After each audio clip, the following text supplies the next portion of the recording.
And welcome to Community Voice. I am your host, Josh Engel. Thank you for joining in with us today. We are broadcasting on WLBB, but we're also broadcasting live on our WLBB Facebook page. So if you have any questions or comments for today's esteemed guest, I'd be happy to read them out and have your answer handled on air. Today's guest, the aforementioned guest, it is Kim Jones, the president of the Community Foundation of West Georgia, an incredible organization that has been assisting many groups, many organizations throughout the West Georgia area and beyond for many, many years now. But we're going to let Ms. Kim tell you all about that here in a second. We're here to talk about their Power of the Purse fundraising event. It's going to be happening Thursday, September 15th at the Carroll County Schools Performing Arts Center. They have a tremendous comedian coming, and this is going to be a great show. This is going to be a good event as well, honestly. I think that if folks want to get a great attendance, they might want to have a comedian come out. Kim, good morning. How are you? Thanks for having me. I appreciate it. Yes, well, thank you for joining us. Why don't we just jump right into it? For folks who might not be aware of you and the Community Foundation, please tell them a bit about yourself and about the foundation. Sure. The Community Foundation has been around 20 years this year, which is really hard to believe. We're celebrating our 20th anniversary this year. But the foundation got started 20 years ago, basically from a local philanthropist who had seen this concept around the country and said, I'll pledge $3 million if the community will raise $4 million. And they did it in 6 months. He had given them 18 months. And so it was just, and the great thing about the money is that the vast majority of it was unrestricted, which means we got to go attack some of the most pressing needs in the community. So a lot of my colleagues around the state and around the country are very envious because we have a lot more unrestricted money. But through the years, we have worked really hard to kind of work with donors and nonprofits and groups to really kind of address the most pressing needs in our community. And because we don't necessarily have to report to Atlanta or Washington or any of those kind of things, we have the flexibility to where we literally can almost turn on a dime, so God forbid, a huge disaster hit our community. We've got the flexibility and donor cooperation to address those needs really quickly. And just to kind of give folks an idea of the process. So let's say a nonprofit is formed and is trying to do good in the community. How would they go about partnering with the Community Foundation? Well, a couple of different ways. But probably the one that most people are familiar with are our granting programs. We run 5 different granting programs, everything from grants that helps art, music, and drama teachers to veterans. And of course, the biggest one is our community impact grants. Those closed out the first week of August, and we'll be giving away $311,000 to area nonprofits and faith-based and government groups in Carroll, Haralson, and Heard County. The one thing is we do require that the nonprofits be in business for at least 2 years before we grant to them. I jokingly say, the gray hair that I have acquired came as a result of these startups. And it's not necessarily that we don't believe in their mission. It's just that there's just so much going on those first 2 years. We do provide technical assistance for them. We also partner with the university to provide the West Georgia Nonprofit Network, which provides classes and things like that for support. So we work with them on a regular basis. We should just go ahead and throw this in. I was going to save this for later in the program, but we're sitting here talking about classes and services that are available at the Community Foundation. A lot of folks might not realize that with a nonprofit, a 501c3, or some of these other types, a board is required. And it's very difficult to staff the board. Yes. But you and I were speaking right before the program. You have a great program called On Board. Could you speak a bit about that? Because these nonprofits are going to want to know about this. Sure. And I think hopefully everybody listening would be interested to serve on a board. Because we use panels, we use volunteers to review our grant applications for the Community Impact Grant. We get a lot of phone calls from nonprofits saying, hey, do you know of anybody that might be a good board member? Because that's something we all kind of struggle with is, finding the folks who are willing to serve. And from the citizen standpoint, a lot of them, they just don't even know how to go about it. I mean, who do I call? What do I do? And what should I expect? And so when we went through our rebranding and strategic plan last year, one of the things that came up was how can we better assist, the nonprofits? And we came up with this concept called On Board. It's 3 one-hour classes, and it's a very high level of what are the questions you need to ask before you say yes to serve on a board, and then what are the expectations of you as a board member, and then also what should you expect from the organization. We offered a class in the spring. It filled up really without any advertising very much. We just kind of sent a couple emails out. The class is limited to 12 to 14 people, so we can have some good interaction. One of the things that we touched on that we didn't realize we would was we had people who had been on a board 3 years or less who came to us and said, I'm on this board. I don't know what in the heck I'm doing. Yeah. And so, which I can understand. I mean, it can be kind of daunting when you walk into a situation, everybody's, throwing around lingo and there's acronyms. Bylaws and there's, and legal things. And, so we just wanted to make sure people felt, more empowered to serve on these boards. We are offered another class that starts on Tuesday, and it filled up. We advertised one afternoon, and it filled up. So we're hoping to be able to offer them more frequently. We also are able to, if a company wants to have their employees better engaged in the community, we will be more than happy to do just a class for, on site with that company to help them match their employees to our nonprofits, because quite honestly, that's also how you help retain employees, is you help them to put roots down in the community and get involved, and who doesn't want to do that? Yeah, of course. Doesn't it make you feel good though? We were talking, it's great. It means a lot that there's so many nonprofits in the community, because that means there's a lot of people that want to help. And it makes you feel good that there are so many businesses and individual donors that want to see these nonprofits thrive and make their local community better. But it means a lot that there are that many people out there who, despite having kids, full-time jobs, they want to serve on a board. They want to be involved. They want to do something good. It does say a lot that those classes filled up so fast. Yeah, I think we were kind of caught off guard, quite honestly. Because you say class and people go, I got to sit somewhere. But Jeannie English teaches them. She's very engaging. Is very interactive. And to your point, I think, as we've always said a bunch of times, is we live in the most giving area ever. You just have to whisper a need, and all of a sudden, 6 people show up, or they call you and immediately say, what do I need to do? Where do I need to go? And so I think, having this deeper dive of a commitment to be on a board is just another addition to what we all say all the time about how giving our community is. It just takes it to a different level. Now, could we quickly speak a bit about the power of the purse? Sure. What is that, and how does that serve the community? Sure. The Power of the Purse was started in 2008, the last economic downturn, and we were just kind of sitting around trying to figure out how can we address some of the needs in the community. And one of our former board members, Patsy Barr, said, hey, I keep hearing about these women's giving circles. Is that something you think we could get started here? And so we hosted a lunch. We said, no obligation, just come and just give us a thumbs up or a thumbs down. And people literally started handing us money before we left. And I was like, a lot better than a thumbs up. Yeah, I was like, I wouldn't expect to take money today, but I'm not going to turn it down. And so that's how it got started. And so, the Power of the Purse will be 15 years old next year. This is our 14th year. And so over these 14 years, they have given away right at $140,000 to local nonprofits in Carroll, Harrison, Hurd. And it's specifically geared toward women's and children's initiatives. And there is a maximum ask of $2,000. And so, but they've been able to fund some really innovative, I call it niche giving, to various groups in our community. And the women, they sit on the grants panel, they make, all the decisions. Some of them serve on the events committee, which we can talk about in a little bit with Karen Morgan coming. They work that event. And then we also have a membership committee that just tells their friends about it. This is one of those things we don't have to advertise a lot, because they just tell their friends and they tell their friends. And so we have a spring luncheon where we bring in a speaker. We brought in Stephanie Stuckey this past spring, and everybody loved her. She's bringing the Stuckey's brand back. And so we just bring in different women philanthropists and business to really just encourage them to keep giving. Time is 8:40. We're going to go and take our first commercial break, but stick around, because when we come back, we're going to talk about the Power of the Purse fundraising event that's coming up to benefit the Community Foundation of West Georgia. They're going to have comedian Karen Morgan, so stick around so you can find out how you can get some tickets to the show and support your local community at the same time. Health is a journey. It's making better choices, even when it's not easy. It's taking care of yourself and the people you love.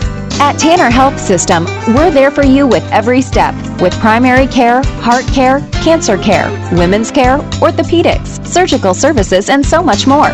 We're dedicated to helping you live and feel your best. So let's get on that journey to health. You've got places to be for many years to come.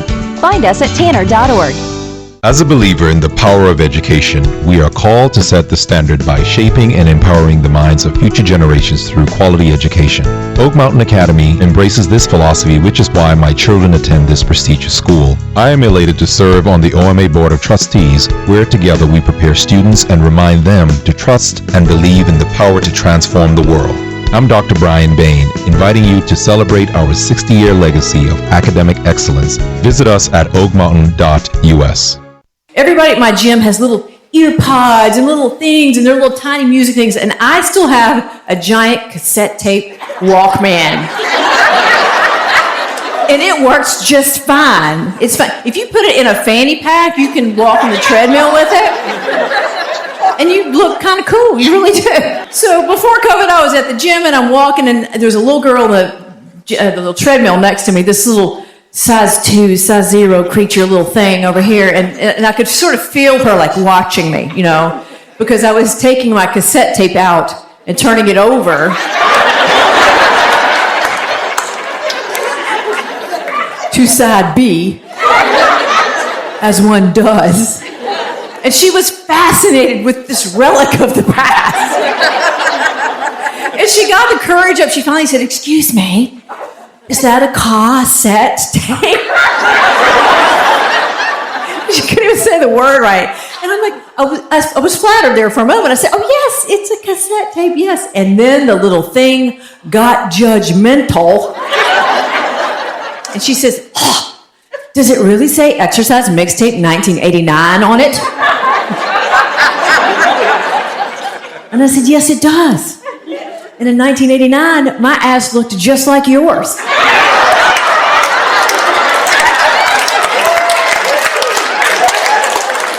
I suggest you walk a little faster, Missy. Comedy stylings of the one and only Karen Morgan. She is going to be appearing at, that's what the show's about today. She's going to be coming up on September 15th at the Community Foundation of West Georgia's Power of the Purse fundraising event. The Power of the Purse is a local women's giving circle, and they do a lot of great stuff in the community here. If you want more information about the Power of the Purse and the Community Foundation of West Georgia, just go check out the podcast of this episode that will be uploaded to the station's website later, as well as the live stream, which is currently going on on our WLBB Facebook page. So if you have any questions for our guest, president of the Community Foundation of West Georgia, Kim Jones, feel free to type those in, and I'll be happy to read those out to her. So let's hop right into it. So the Power of the Purse fundraising event, it's coming up Thursday, September 5th. It's close. September 15th. September, what did I say, 5th? September 15th. Yeah. Let me say that again. 15th. Yeah. September 15th. This is going to be a great event. Probably going to be the biggest you've ever had. We hope so. Here you have an excellent comedian. We just got to hear some of her stylings. Tell us a bit about the event, and tell us a bit about Karen Morgan. Sure. We've actually had a comedian for the last few years. We started out, and I guess I could back up just a little bit, because we were given the grants out as, the ladies pay $100 a year to be a member of the Power of the Purse. And so we take a portion of that to grant out every year. And so two of the members came to me and said, "Hey, look, we're not giving away enough money. We want to ramp this up." And I said, "Well, okay, what do you got in mind?" "Well, we want to do a fundraiser." And actually, it was sweet Cindy Denny, who's now passed away. But it was her idea. So initially, we did some women-focused plays, and those went over really well. And so then we decided we'd change it up a little bit. So we did some comedians, and so that's what we're doing now. And so Karen is probably the third or fourth comedian I think that we've brought in, but she's a Georgia native. She jokingly says she's been exiled to Maine, and actually she's a lawyer initially, so she's got this very fascinating background. So there's obviously no shortage of material in her background. She has no problem talking to people if she was an attorney. Yes, exactly. And she jokes about how one of the things she misses the most about being in Georgia is Waffle House, and so she was excited to be able to come back to Georgia. So we're very excited to host her. Like you said, we're going to be at the Carroll County Schools Performing Arts Center on September the 15th. Just one little quirk that people may not realize is that you have to purchase tickets to the Townsend Center. So Townsend Center handles all of our ticketing. So they can go on our website, or they can go to the Townsend Center. You can go to the box office. Multiple ways to buy tickets. And the tickets are $28 to $40, depending on where you want to sit. So we hope everybody, this is a great, great girls' night out thing. Not that guys, couldn't go. They certainly could go and enjoy the show, but we have a lot of ladies that come out. We have church groups that come. They go have dinner, and then they come to do the show. In fact, I got a phone call a few weeks ago from a guy who lives in Oconee County and remembered Karen from being in and around Athens. And he said, I'm the designated driver. I'm bringing my wife and all of her friends over from Oconee County. And he's like, now what restaurants are good? So I gave him a list of about 4 or 5. And so, the nice thing is, we have, folks who come outside of our community, come spend their money, and then they go back home. And so it's great. And we get to do great things with their money. And, everyone's trying to, we kind of inadvertently just covered a great plus of stuff like this, is that this is something that is, it's an attention getter. It's a show. People want to come out to see this. So you have these folks traveling, and they end up spending money at our hotels, spending money at the restaurants. That a lot of fundraisers can't say that's how they operate. But when you have someone like Karen Morgan coming, a respected comedian, that's also a clean comedian. I think that's something we should cover. This is something that all potential guests would be pleased with. Yeah, we jokingly say you can bring your grandmama. You can bring your grandmama. Nice. Yeah. Nice. You can bring your grandmama. It's going to be a great girls' night out. Yeah. So guys can come too. Guys can come too, especially if you're the designated driver. Yeah, that's very right, important. And if you'd like to give to the power of the purse. Exactly. So what can folks expect at the event? Will there be any food? Will there be any door prizes and stuff? No, we don't do food. The show's like at 7, and then she has agreed to come and do a meet and greet after the show. If anybody wants to meet her, we'll be doing that. But no, it's just pretty much just the show. We will be announcing our 2022, sorry about that, grantees that night. So they all know, but nobody else knows. So they have selected, I think it's 8 grantees that will be receiving $17,000. Wow. We have some new organizations getting funds this time who probably people aren't aware of. And that's the other good thing about this money, is that it gives our ladies a chance to learn about the nonprofits in the community and vice versa. And then it also just kind of highlights some of the needs in the community. It always surprises me when we read these grant applications and people go, oh my gosh, I've never even heard of this group and I've lived here all my life, or I had no idea this was such a huge need in our community. And so that really kind of helps educate our membership, and then also through events like this, to be able to kind of share those needs with a greater community. So then, if that appeals to them, then they could, give directly to that organization, or they could volunteer with them or whatever. And so it also provides additional education for some of these nonprofits, which we're glad to be able to do. Let's contextualize the needs for a moment there, because we talk about, and we don't have to go, we don't have to rattle off a list of nonprofits necessarily, but could you speak a bit to the needs? What sort of needs are there out here in the area? I mean, oh goodness, because I know there's a lot. I mean, just from hosting the show, I mean, it's incredible the amount of needs that most communities have and need to deal with. People in general need. Right.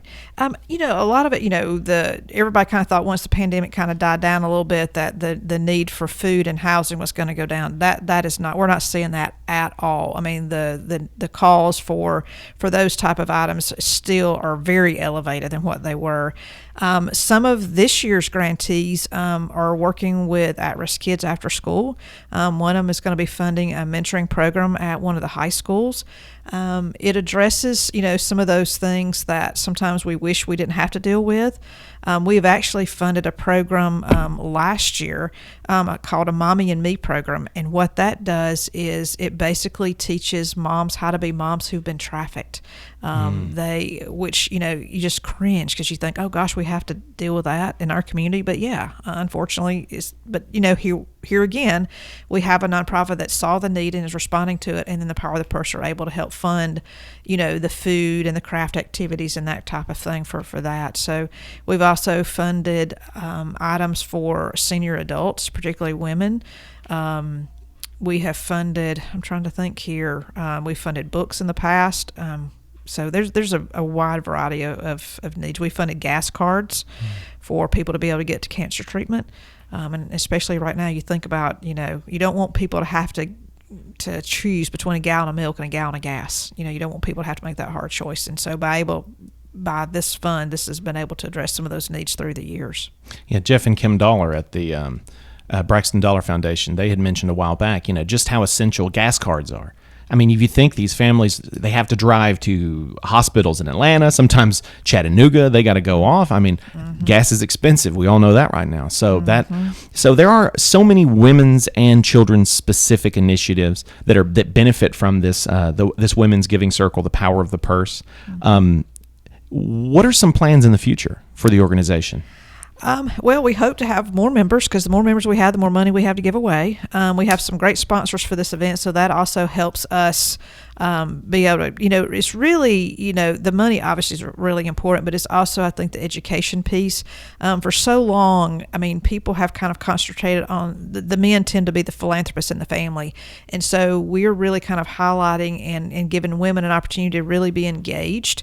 I mean, women now have more buying power because they, have better careers and, other opportunities. And so they, in turn, want to be able to give some targeted back.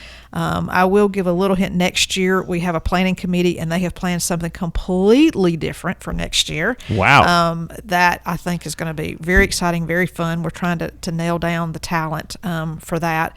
But we just have a group of energized women who just want to give back, and which is so much fun. And in the $100, that is something, I mean, there's other women's giving circles. This is something, completely brand new, but we wanted to make it affordable. And so the more women we have, we wanted to be inclusive, not exclusive. We're going to go ahead and take our second commercial break, but don't leave. Stick around, because we're going to tell you how you can get your tickets to the Community Foundation of West Georgia's Power of the Purse fundraising event featuring comedian Karen Morgan. She's so talented. She's clean. She's hilarious. Check her out. So stay with us. Health is a journey. It's making better choices, even when it's not easy. It's taking care of yourself and the people you love. At Tanner Health System, we're there for you with every step, with primary care, heart care, cancer care, women's care, orthopedics, surgical services, and so much more. We're dedicated to helping you live and feel your best. So let's get on that journey to health. You've got places to be for many years to come. Find us at tanner.org. I'm Michael Flynn, Oak Mountain Academy class of 1978. Katie Flynn, class of 2010. Justin Flynn, class of 2014. Logan Flynn, class of 2019. And I'm Marnie Flynn, current teacher at OMA. My uncle Richard Owen Flynn, a founding father of Oak Mountain Academy, had a vision to see students become confident leaders who hold a faith-based value system in an academically rigorous environment. We are proud to celebrate 60 years of fulfilling my uncle's vision. Our family invites you to visit the campus or oakmountain.us today. I am so happy to be here. I live in Maine. Oh, I'm so happy to be here. I was raised on all four Southern food groups: sugar, salt, grease, and alcohol. And thank God y'all have all four of them here this weekend. So happy. Oh my God. So I actually was in Whole Foods in Portland, Maine not too long ago, and they have a new marketing campaign up there that collard greens are the new kale. And the little girl that was checking me out, it's on the grocery sacks and everything. She said, "Ma'am, did you know that collards are the new kale?" I said, "Honey, did you know my family cooks collard greens and bacon grease until they oink and they no longer resemble vegetables?" And then she started to cry. She said, "I don't know what you're saying to me. I'm a vegan." I'm like, "No, honey, you're just anemic. You're very pale. Please get in my car. I'm going to take you to get a hamburger right now. Come on with me." So I grew up in Athens, Georgia, and I went to college at the University of Georgia. Go, dog. And I went to law school in Atlanta. So before I became a comedian, I was a trial attorney. On my resume, this is a lateral move. I moved up to Maine 22 years ago. I met my husband up there. He's from Boston and I'm from Georgia, so our kids are bilingual. We're very proud of that. So proud. When our oldest got his driver's license, he'd say, "Hey, y'all, watch this. I'm fixing to park the car." A little above. It's awesome. When they were little, I was at the grocery store one time. This man passed gas on the snack aisle, and I thought, "Oh my God, let me get through here before somebody says something." We didn't. Because my son said, "Mama, that man just farted next to the potato chips." And then his brother yelled out, "Quick, get away from his behind." Comedic stylings of Karen Morgan. She is an excellent comedian, family friendly. You can bring the whole family. As Kim said, you can bring the grandma to come check her out at the Community Foundation of West Georgia's Power of the Purse fundraising event. It's going to be like no fundraising event you've been to. It's going to be over at the Carroll County Performing Arts Center. It's going to be a comedy show with Karen Morgan, and this is put on for the Power of the Purse Women's Giving Circle. They do a lot of great in the community. We do have so everyone, we are broadcasting live, but we also are live streaming on our WLBB Facebook page. So if you have any questions or comments in the time we have left, feel free to type those in. We got a comment here from Juan Carlos Ferrero. Should the local and regional and federal government be doing more to help fund these so that the refunding doesn't, the responsibility to fund these organizations doesn't have to go to private nonprofits? Basically, why should the Community Foundation have to do all this? Shouldn't there be more government involvement? That's what he's asking here. I view it's kind of as a partnership with work with particularly our local governments on a lot of initiatives. We don't use donors' money to fund something that should be the function of government, obviously, but I view it as a partnership, and I think too because I used to work on the government side, and so I understand it really well. But I think our flexibility, as I mentioned earlier, I mean, if something happens, we can respond usually a whole lot quicker, and I think I guess I'm kind of old school. I just really feel like that local folks are able to address those needs just a little bit better. I mean, a lot of times, we view this is our neighbors in need, and so who wouldn't want to help your neighbor in need? And so, yes, I think there's certainly a place for government intervention and government support, but I really think that the private dollar sometimes can make a significant difference in areas that government either can't touch, or maybe it's not the best way to approach a particular program. So, I mean, I certainly appreciate the question. That's something to think about. And we don't necessarily go off willy-nilly on something that's crossways of what folks want to be doing. But I think the biggest issue is it takes all of us. When we talk about granting a lot of times, and we're like, oh my gosh, should we fund this or not? I think of the donors and our partnership with them. We're kind of social entrepreneurs. I mean, we're willing to try a lot of things. I jokingly say we throw a lot of spaghetti at the wall just to see if something sticks. And if it does, that's great. And if it doesn't work out quite, then we can kind of pull back and go, why didn't that work? A lot of the issues that we're trying to address right now are deep-seated. They're tough. I mean, if they were easy, we wouldn't be having this conversation. And, a lot of governments also, their funds are a bit more restricted, and they might not always have the boots on the ground that can know what's going on. But county and city and regional governments, they do sponsor events. They provide supplies for a lot of nonprofits. I know Keep Carroll Beautiful, the sheriff in the county would provide a lot of assistance and funds. They would donate to stuff. But we're so lucky to have the Community Foundation of West Georgia. As you said, these entrepreneurs, social entrepreneurs, trying to do something better for the community and make something happen, make something work. Right. We only have a few minutes left, but I'd love you have some great data here and some information about how this money serves the local community. Could you speak a bit to that? Sure. We are getting ready to publish our annual report for this year, and we've always kind of just talked off the top of our head anecdotally about, well, how much money stays local. And I've always said, it's greater than, 97% because I sign all these checks. And so we actually did a deep dive this year and actually looked. And last year, the foundation, through its donors, granted out over $8 million. And 95% of those dollars stayed local. They stayed in Carroll, Haralson, or Heard County, which I think is phenomenal. And so then you go back at the over $100 million that the foundation through our donors have granted since 20 years ago, 19 that we've been around, and you think about that kind of economic impact. I mean, I think a lot of times people give short shrift to the nonprofits. Oh, that really doesn't matter. Yes, it does, because those dollars, if we grant them to Charity X, then they pay people to work or they buy goods and supplies, and so that helps our local business. So it's a constant kind of rolling over of these dollars. So, while we just want to talk about the granting, it has a much deeper impact than just that. Perfect. Well, we're almost out of time here, but one more time for folks that would like to attend the Community Foundation of West Georgia's Power of the Purse fundraising event. It's going to be a fun night. Comedian Karen Morgan is going to be putting on a show. Event starts at 7 p.m. at the Carroll County Schools Performing Arts Center over here. Tickets are $28 to $40, depending on where you want to sit, and those are available on the Community Foundation of West Georgia website and the Townsend Center website. Yeah, they need to go to the Townsend Center. Either their box office, call them. They'll do will call tickets, or you can go on there and pick your own seats where you want to sit.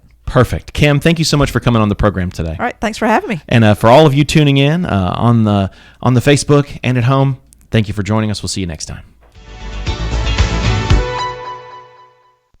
National headlines and the local stories.